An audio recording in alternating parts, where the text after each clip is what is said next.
Welcome to our second monthly webinar. We actually did a similar topic last month, I think at the end of May, early June. And it just went down really well. And we thought rather than just sending out recording, let's do it again and just see if we could get different questions. And I think it's such a dynamic space, what's happening in business at the moment. And I think that was probably pre-election. So quite a lot of change of heart and change of sentiment. So maybe it's time to change the whack in our DCF valuations going forward. Just quick intro to Deal Leaders. Andrew and myself are shareholders and directors in Deal Leaders. We specialize in sell-side advisory, exclusively sell-side advisory. So we're never working for the buyer, we're always working for the seller. And probably that, I think a lot of you will know this already, but what makes us unique and what makes us different is we are very much, we're about finding the right buyer for business. Rather than just any buyer. And strangely enough, we probably, and I'll get onto this a bit more later, we're probably a little bit anti-valuations in a way, because in the end, the value is what someone's prepared to pay for it. And so that's why we know it's about finding the right buyer, and then yes, hopefully getting to the value that you want as a seller. Just the format for today, I'm going to kind of chair the meeting or control it. If I can control Andrew, that is. I'll just go through a few questions and Andrew can share some of his wisdom with us. And as I said in the last one, I'm not very good at keeping my mouth shut, so I'll probably add a bit on the way as well. But Andrew, maybe a good place to start. Why valuations? Why do people do them? What's the point? Yeah, good morning, everyone. Again, just echoing Rick's sentiment. Thanks for joining us. Yeah, it's valuations have almost become quite commoditized. So there's multiple reasons. One, the obvious, and I think why a lot of people are on this webinar is, what is my business worth?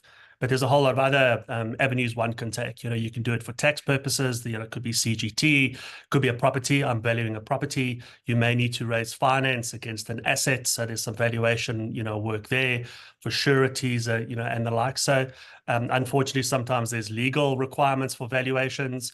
So there's a whole host of reasons, and each one comes with its own, I suppose, set of assumptions and limitations, I'm going to say, because it's very, very variable. But very, very much a part of most business these days in one form or another.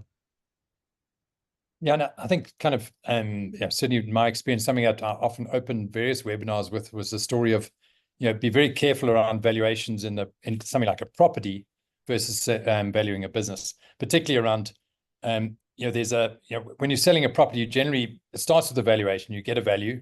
And then you go out to the market and find someone willing to pay that price. Now, in our minds, it doesn't work anything like that in selling a business. And maybe, Andrew, you can just go into a bit more detail. What's the difference? Why should it be treated so differently? Yeah, it's always a good place to start, Rick, like you said. And I think, when you look at a property valuation, so if we are selling a house or whatever it may be, typically, one, there's a defined market. So you're selling a house in a specific area. And that valuation is normally driven on, I'd say, more the physical characteristics of the house, as well as recent transactions in the area. So, I suppose quite similar to a listed environment where you've got this defined market, and a 4-bedroom house is a 4-bedroom house in a particular suburb.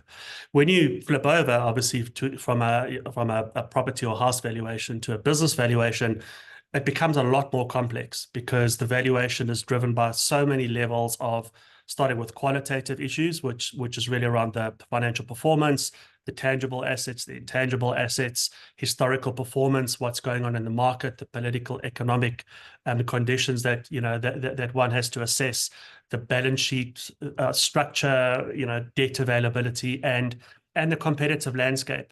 So when one looks at one business and compares it to another business of a similar size in a similar industry, it's not like comparing two 4-bedroom houses in the same suburb. It's very different. And again, unfortunately and fortunately, I guess, in the space we play in the privately owned business space, there isn't a defined market. So each transaction, you've actually got to define that market. And the ultimate valuation is what somebody's going to pay for it, and probably more so, what can they do with that asset to get the returns they need. Maybe just on that point, just to go into a little bit of the technicalities or the technical side of it. I think we're looking at the audience. We've got a few number crunchers out there. Pros and cons, DCF, multiples, NAV. What's your thinking on those, and how should one treat them? Yeah, I think the strategy, a good strategy always to adopt is a little bit of an and. I think you can't only look at one methodology. I think, again, it also depends on the type of business. So if it's a heavy industrial type business with a lot of assets on the balance sheet, the net asset value is definitely going to have an impact on what the final valuation is going to look like. I'd say the most common approach these days that we're experiencing is a multiple. Most of the time of EBITDA, for those of you on the webinar that haven't heard that term, it's just really, I suppose, as close to your cash earnings as possible. So it's your earnings before interest, tax, depreciation, and amortization. That's, all of us have heard PE multiple, so profit after tax multiple. And then, a very common one is discounted cash flow. So I think what has become more challenging in the discounted cash flow is you almost need to be a soothsayer to be able to look 5 years in advance to see what's actually going to be happening in the future and bring that back, to today's terms, unless you've got real contracts. So it's definitely a hybrid approach. Our experience is you got to almost work on averages based on multiple approaches to the valuation. And then obviously we'll talk about some of the, I suppose, a bit more of the science that we bring in. But it is complex, and a lot of acquirers out there have got their own methodologies and models that they've developed over the years. Yeah, I certainly find in that the DCF issue, and listen, we use DCF. I mean, it's a fundamental in what we do in the valuation service that we offer. Is so often the seller is so confident about their forecast, but they forget that the buyer might not be as confident about their forecast. So it's one thing saying, cool, this is the DCF, this is the value of my business in my hands today based on a forecast that I'm confident in. But the chances of the acquirer being as confident in that forecast is fairly low. Yeah. So yeah, one's got to be cautious about your forecasts when you're doing a DCF. And yeah, just be aware that the acquirer is going to look at it through a different lens. Yeah. But maybe, Andrew, as I mentioned earlier, we kind of come from a world which is a little bit anti-valuation in a way, because we say, well, in the end, it's the quality of information you can present to acquirers to get good offers, and then negotiate on those offers to get to that's the real value, is exactly what you said earlier, getting someone to pay it's what they're willing to pay. Why have we made that shift in deal leaders to doing valuations? Yeah, I think we've always done, evaluation, but I think over probably the last year, 18 months, we've realized that the valuation is an output of a whole lot of other work. And the valuation is not just an Excel spreadsheet, it's everything that sits behind that. Because the one thing you've got to understand is whatever valuation you agree on with a buyer, you've now got to prove it. And I think that's where most valuations and theoretical numbers fall over, because to your point, you're bringing in somebody as an acquirer, they're quite skeptical how they're going to believe this. So we've realized that, we always want to make sure we're aligned to a client, but we have kind of made that decision to evolve to I guess, a situation where the valuation work that we're doing is going to stack up in a due diligence. And that starts with the quality of your financial reporting, reconciliation of the details, your forecasting capabilities, and we've just seen from the time that we're starting to do this, one, it's adding significant value to our clients, whether they want to sell today or in 3 years' time, because it's really is a buyer filter looking at your business and showing you in real terms what's going to drive value and where the risks lie, and the likes. And then secondly, for those clients we do go to market on and approach the market, we've done all that good work and can support a very strong valuation when it gets time to negotiation. So I'd say we've kind of moved from a bow to a missile, I think from that perspective, and if I were to use an analogy, and it's proving to be very, very effective. Yeah, I think certainly my observations on this, I said I couldn't keep quiet on these things, but Never. I think that what I've found particularly relevant is that often people don't know what their numbers really are. Yeah. And they think they know. I mean, we had a shocker recently, and I hope they aren't watching. They might be. They'll know who they are. And where a company literally thought that their EBITDA was around 30 million, and when we redid the consolidation, had a lot of different businesses, a lot of entities and things like that. The number was more like 20. It wasn't 30. And that's the thoroughness of a good valuation, is extremely thorough on getting to the right number before you worry about a multiple or a forecast. making sure you've understood the number, and particularly when there's a lot of stock involved, a lot of stock movements. I mean, stock movements are probably our biggest challenge in most of the companies we see, because between company owners and auditors, all sorts of decisions are made at year end around balance sheet and tax. And that can really mess with the valuation, because there's a number in people's head and actually it's not the number. So a massive part of it is that. And I think the other big part of the valuation exercise is it's not one number. I'm always, and I know that certain exercises for valuation, like I don't know, maybe an estate or something, like a valuation of something, you need one number. There's never one number. It's always a range of numbers. And I think that's the power of a good valuation exercise, is there's a range which shifts you from saying, okay, the range is 120 to 150 million. How do I get a deal worth 150 million and not 120? And so that's, it shifts you work out your range, you work out whether you're all comfortable with the range. And now you go into strategy to say, well, in a deal, how am I going to get to the top of that range instead of the bottom? And that to me is where the real critical element kind of kicks in. Just quickly, sorry, Rick, let me interrupt you quickly. So just on your example, where obviously the valuation work we did demonstrated that the EBITDA was lower than we'd anticipated. We had a deal beginning of the year that we sold to an Austrian buyer, where it went the other way. We actually found more profit. So, and I think that's important for everybody watching this. It's not necessarily a discounting exercise when we do this. It's getting the numbers right and making sure that they stack up. But a big mantra is always about putting that reality on the table. So I just wanted to add that in. Yeah, I mean, a business we're looking at the moment, we're working with them in Cape Town, and Andries on the team, did the basic work up front and a bit of valuation work, and we'd certainly the seller had just missed the fact of how much they were drawing as non-executive directors. There were big outflows, and which could be added back again. So yes, you're right, they go in both directions. And just in terms of we're sitting in a little tip of Africa here. How do we make sure that our valuations are, one, relevant locally, but also stack up internationally? Yeah, it's really important. I think often, a lot of South African business owners fall into the trap of reading something in the press and hearing about some European deal or whatever makes sense. I think when we as deal leaders made the conscious decision to go into valuations as a product, if you like, what was really important for us was our ability to calibrate to the international markets.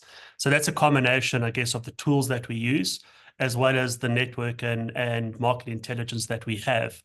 Obviously, in many cases, there's going to be a difference in valuations because of the political risk, because of growth drivers and, our whole being a third world country versus first world. But it is critical to calibrate and understand, because it starts setting a little bit of I suppose, foundation that you can work with. Because the one thing that benefits us with a lot of the clients we're working with is, although we're in a riskier environment, often the growth outlook is better than those first world countries, where it may be a lot more stable financially, but there isn't necessarily that upside. But it is important. You've got to keep your finger on the pulse. You've got to understand what is happening out there. But you've also got to look under the hood of those deals, because just because some two businesses are in online training, it doesn't make them exactly the same. So that's a very, very important integration that we include in our analysis and in our valuation work. Because it is, at the end of the day, it is one world out there. We want to stay relevant. Yeah, I think, certainly the products we use and that international calibration, I think, is massive. And we will find, peer companies around the world. We will look at PE ratios. We look at all the various different ratios to get a sense of it. And then, of course, you've got to discount for small size and country and so on in the process. But I think generally we find when we take businesses to market post-valuation, we're pretty accurate. I think we're getting very, very close to the right kind of range. And sure enough, the offers come in those kind of ranges, which is very, very strong. And I suppose the next some natural question to this is, how does this valuation exercise help when you go to market? Because maybe just a quick recap, when we go to market, we certainly don't take a value to market. We will always take great information to market, present it really well, and select the prospective acquirers very well. That's probably where we put the most effort in our businesses, who we're going to speak to. But now how does this valuation help us in that process? Mm. So I think there's multiple layers to that. I think the first value add, I guess, is alignment to our clients. I think as business owners would know, there's a number. It may be a very calculatable number, or it could be an emotional number, whatever that may be. And it's critical to be aligned when approaching the market, because it doesn't make an emotional number wrong. It's just to make sure that we, as the advisor, understand all the moving parts and the value drivers. Secondly, it's really important for our client to kind of get a playback from how the market's actually going to look at their business, how the market's going to value their business, how they're going to stack up from a probability of success, at a due diligence level, and the level of scrutiny that's going to actually take place. Because I think often, a business owner will walk the journey, get some buyers at the table, and think, well, we can kind of wing it on the back end, when the due diligence starts, and often that's a recipe for failure.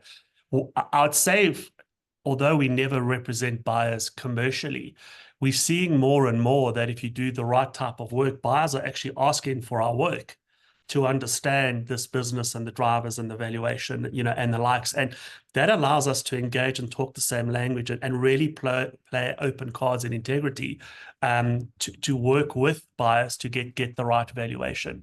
And then obviously the obvious is from a due diligence perspective, if we've done all the hard work, up front. So yeah, it adds significant value. And I think that's an important point to raise. This is a value add. It's not a grudge purchase. It's not like your audit or whatever it may be. You don't have to do it legally. But it really, it's a brilliant first step. And I think it's not just a number, it's a story, and it's an audit trail, and there's so much value that you will take out, probably looking at your business as a business owner in a very different light for the first time. And that often can carve either an exit strategy or a strategy that will eventually become an exit strategy. Funny enough, I mean, we've had 3 clients in the last 6 months who went through the process thinking they might well go towards a sale. And in 3 of the cases, they decided not to. They said, now I understand. I understand how value is created. I understand how valuations are done. Now I can see what I need to do in this business to get it ready for a sale. So let's look at it in 6 months. Let's look at it in a year. Yeah. And that, I mean, it's a massive driver. I was speaking to someone recently who, initially I thought the business was kind of too small for typically what our buyers are looking for. But then you start looking deep and you go into that kind of valuation logic. You realize, but hold on, in 6 months' time, he's having a good year. He's starting to get there. And again, it's something like a DCF will demonstrate where the true value of that business lies. I think that the other part that I've seen quite a lot lately is, well, I've seen it a lot because there's a lot of naivety around it. And it's such a critical part is when you get to the valuation, what does that value mean? People talk about enterprise value versus equity value. Does debt come off the price or not? What happens to free cash? How much cash must I leave in the business? How can I use my balance sheet for better deal structure? Is this going to be an asset sale or a business sale? All of those discussions, if you just rush into going to market, you often find you miss those things, and they only come out in offers. You think, oh dear, how am I going to handle this now? Because I don't really know what to do. Whereas a valuation exercise helps you get to that stuff early on. And maybe there's a bit of a balance sheet restructure to be done. Yeah. Maybe there's a better deal you can do on debt structuring. And how to manage that stuff beforehand so that it comes out correctly. And I think it's often, there's often a kind of rush to go to market, and you forget that you haven't really analyzed that stuff from a value point of view. So that valuation exercise really focuses everyone on what's this deal, what could it look like, and is it worth? Yeah, I think an important point there is if you were to map out a timeline, often the initial and traditional valuations and even offers are coming in based pretty much on profitability. When you start getting to the structure of a deal, then you start looking more at the balance sheet and the cash flows. And if you reflect, Rick, I'm sure you'll agree with me on pretty much every deal we've done over the last couple of years. The real sticking points come in the structure, because often there's either a lot of embedded value that a business owner should be able to take out, or there's some gaps where there's going to be a dilutionary effect. And the right valuation work looks at all of that because yeah, you're right. One, there's a structuring component that may need to take place initially. But based on our experience, most business owners are quite conservative.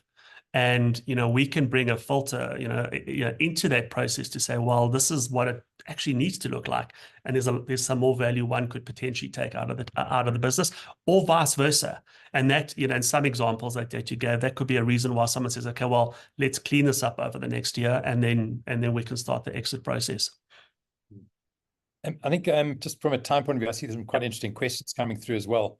Yeah, we've named our valuation product Valuation Plus. And people probably looking at it, oh, it's just a random name, but there's actually some reason, some logic behind the plus part, and it's really around the how. So maybe, Andrew, you could talk a little bit to that, and I know I won't be able to shut up either on this one because this is my favorite part. Yeah, the how is yeah. I think it's probably one of the reasons we always steered away from traditional valuations, because it was always like it's a desktop exercise. And I think without being able to join the dots, to that point, and you said it earlier, and I said it earlier on, the ultimate value and price is what someone's prepared to pay for it. So if we come up with this valuation, how do we now determine who's going to buy this business and what they're going to pay? So that plus element is the rubber to road component, and I think that is where a lot of the, so one of the questions around the tools that we use, a lot of that international calibration that I spoke about, a lot of we call it our market approach strategy, looking for who the active buyers and the categories of those buyers are, what transactions are actually taking place, and what is the pricing and structuring, looking like from that perspective. So it's almost the blueprint of the plan for the next step. So when our clients say, okay, I'm happy with the value, I'm happy with the work, it makes sense, can we move forward? We've at least put down tracks that we're going to stay on. And I think that's a really, really important point, because it's often the valuations that are done independently of the market are way off. And that's where often buyers are very frustrated, because there's just no alignment. So yeah, it's such a critical part. It's the tip of the spear, really. You can do the most incredible work up front, but without the plus components, there's never going to be a good deal, ever. Yeah. And maybe just as a recap for those, or not a recap, but some background to that, we basically ask ourselves three questions when we take a business to market. The first one is quite broad: in whose hands is this business worth more than the current owner's hands? Which type of shareholder would bring value? The second one is who sells non-competing products to that client base, to that company's client base. And the third one is, where's the money? Because often you'll find a great synergy buyer, but they're actually focused on building organically, they're growing organically, and not necessarily looking to acquire. So you generally have to look one level up at who are the shareholders of that target company or that potential acquirer. And if the shareholders have got money, if the shareholders are potentially private equity or investment holdco or family office, then you know that they've got an acquisitive strategy. And that's where acquisitive decisions are made. They're often not made by operating companies. So that's the logic that we use and typically, as in the plus part of what we do in our valuation exercise, we'll probably come up with about 15 or 20 potential acquirers for that business across different categories of using those three questions to drive our thinking. And it's probably the most powerful part once you get past all the numbers, because it's not about numbers. It's about where we're going to look to find the right acquirer. And as Andrew says, it creates the roadmap towards where we're going. And how we're going to take that next step, and how we believe and why we're confident that we can get to the top end of that range or beat it, hopefully beat it. Andrew, do you want to tackle some of the questions that have come through? Yeah, sure, 100%. You got them there? I do. Okay. Well, firstly, thank you. Thank you for the questions. I think that the first question that has come through is, how does one value an auditing practice? I think services, and I'm going to say auditing falls into the category of a services or professional services environment. I think one really needs to understand, what is the plan? Is it to exit in full? From an audit perspective, how many partners are there? Is it a one-man or one-woman business? And and get a good mix of clients. So you almost need to compartmentalize the different components, because there would be value in your client base and your revenue stream and your brand and your reputation. And then the big question, I guess, will be around what risk exists with the actual professional practitioners.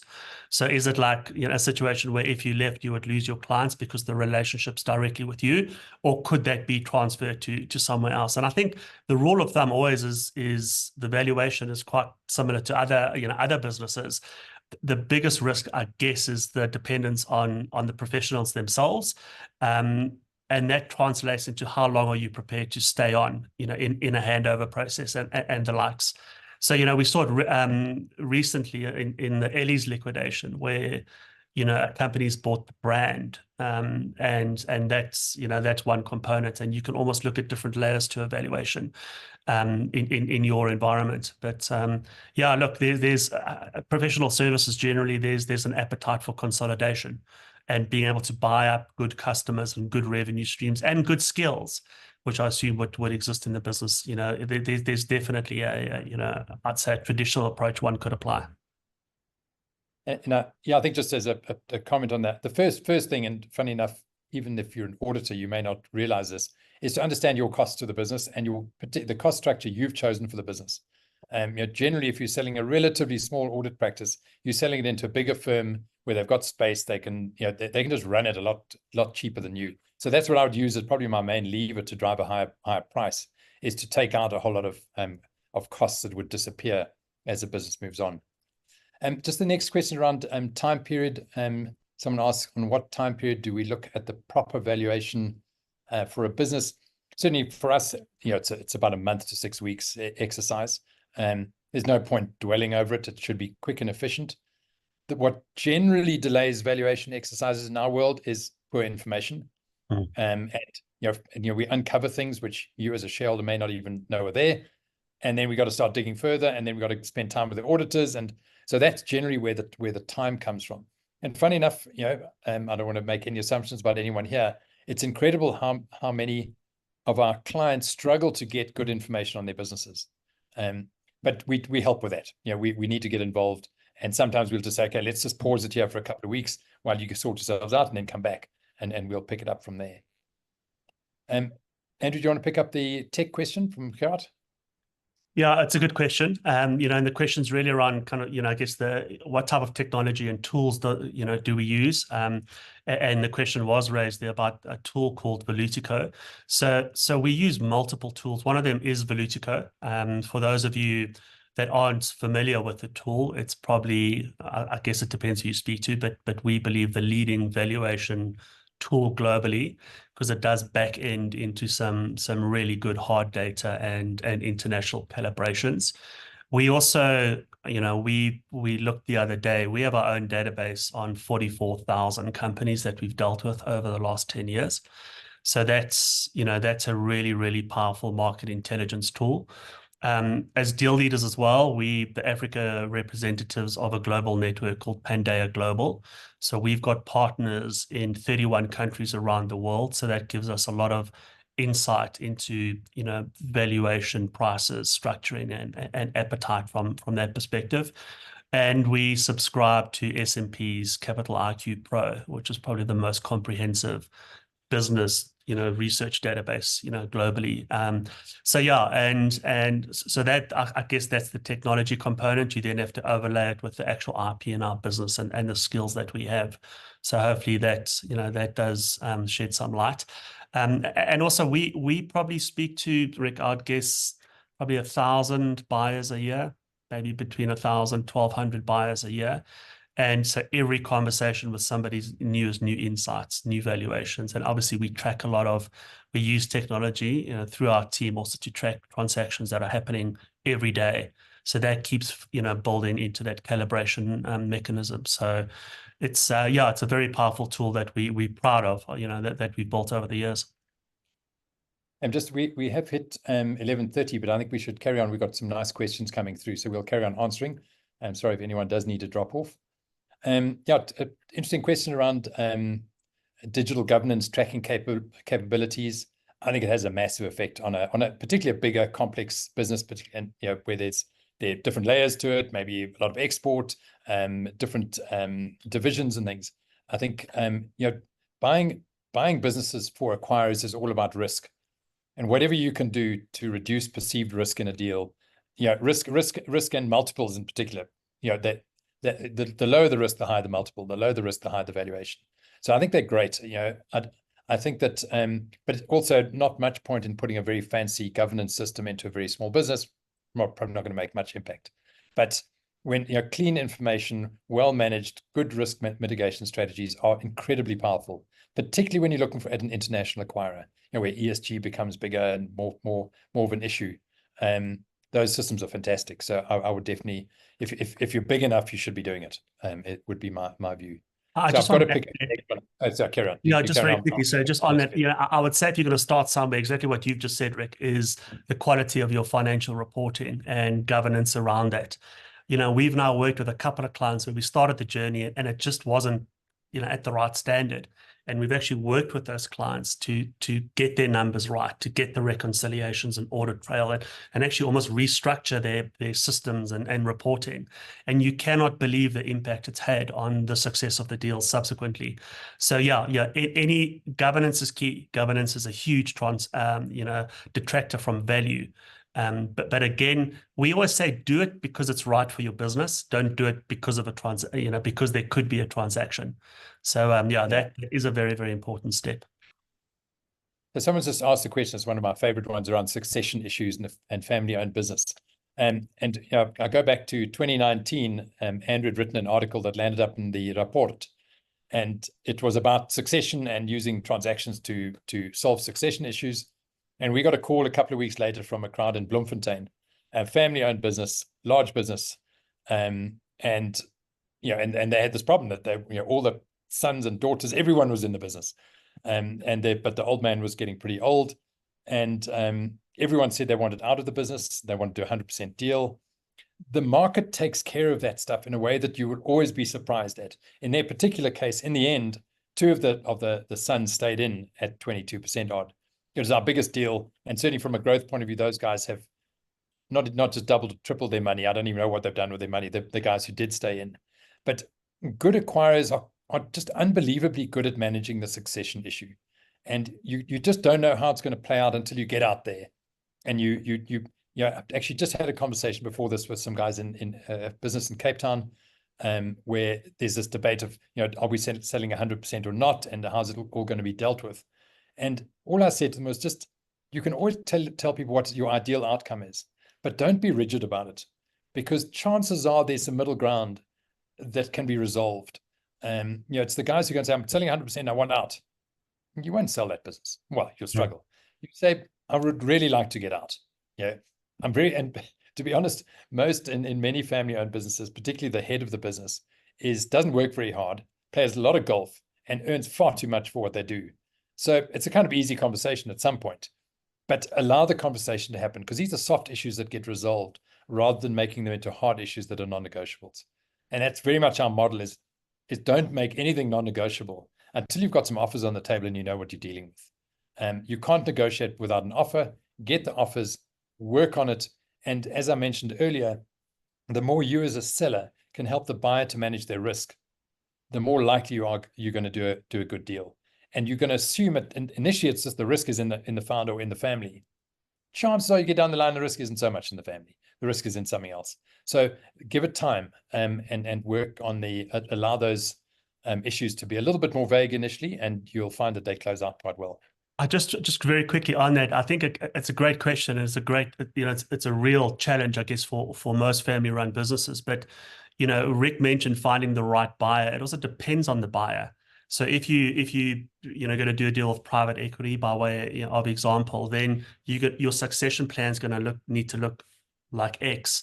If you selling to an international trade player who've got a structure in place and they don't need a very senior CEO, but more of a general manager type solution, you know, based on how they structured, then that succession will look, you know, a little bit different. So Rick's 100% right. You know, the process, ironically, always manages to sort it out. It just, you know, it kind of takes us on that road. And there's a question about doing transactions in the UK. I mean, as Andrew mentioned, we've got an amazing network of parties there. Currently, we're actually selling a business in Chile It's South African owned, but the business is in Chile. We'd look at it and we'd work on what's the best way to do it. What should we do? What should we bring in partners for? What's the best way to solve this? We still feel, even though we've got a great network of other M&A firms, we kind of back our process as well. So we wouldn't want to just hand you over. We'd want to say, well, let's have a look at it and understand where's the likely buyer, what strengths have we got, what do we need to pull in partners for, and to get to the best deal. I think that's the key issue. Of course, the cost question comes up as the last question. I'm going to have to deal with that. No, our whole model is around quite a lot of upfront work. We do charge some fees upfront, and the particular thing around the valuation cost is whether it's valuation as part of a trip, like a journey to market, or whether it's a very standalone valuation.